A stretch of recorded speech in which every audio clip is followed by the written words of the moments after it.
Pagkatapos na ng State of the Nation Address ni Pangulong Bongbong Marcos sa Hulyo, posibleng simula ng Senado ang impeachment trial ni Vice President Sara Duterte. Gate ni Senate President Chis Escudero, hindi pwedeng madaliin ang proseso para lang maihabol sa 19th Congress. Nakatutok si Mav Gonzalez. Nabigyan na ng kopya ng Articles of Impeachment ang lahat ng senador at beripikado na rin sa visual verification ang pirma ng 250 na kongresista ayon kay Senate President Chis Escudero. Inaasahang sa susunod na 2 linggo matatapos ang bagong impeachment rules ng Senado. Kabilang sa mapapaloob dito ang proseso ng pre-trial.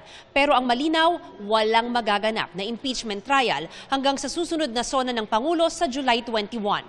Kailangan pa raw kasi aprubahan sa plenaryo ang impeachment rules. Bagay na sa June 2 pa pinakamaaga pwede magawa. Tsaka palang uusad ang pre-trial proceedings.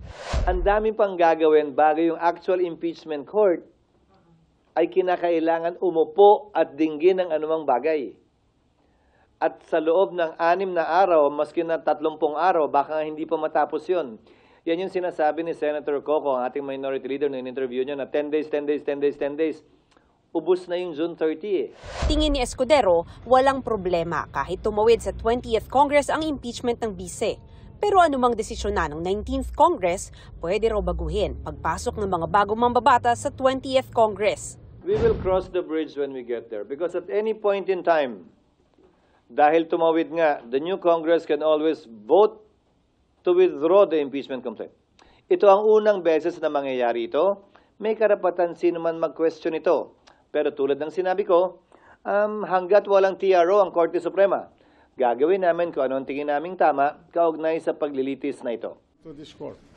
Kung pagbabasehan ng impeachment ni dating Chief Justice Renato Corona, matatapos daw ng Senado ang impeachment proceedings ng bise sa loob ng 2 hanggang 3 buwan.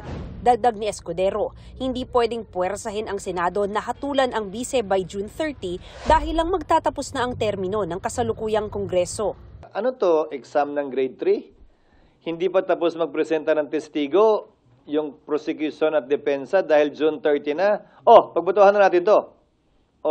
Dismiss na natin to. Ganon? Hindi naman siguro yun ang intensyon ng saligang batas. Tugon ni Escudero sa pahayag ng bise na hindi siya dadalo sa impeachment trial dahil baka ma-intimidate ang senator judges. She is free to say what she wants to say. I doubt if that will happen. I myself am not. So she's free to say what she wants. But if she needs to attend, we will make her attend. If she doesn't need to attend, we won't force her because that's her right to waive her right to appear. Pero kung dadalo ang bise, ibibigay ng Senado lahat ng paggalang na nararapat sa kanya bilang bise. Para sa GMA Integrated News, Mav Gonzalez, Nakatutok, 24 Oras.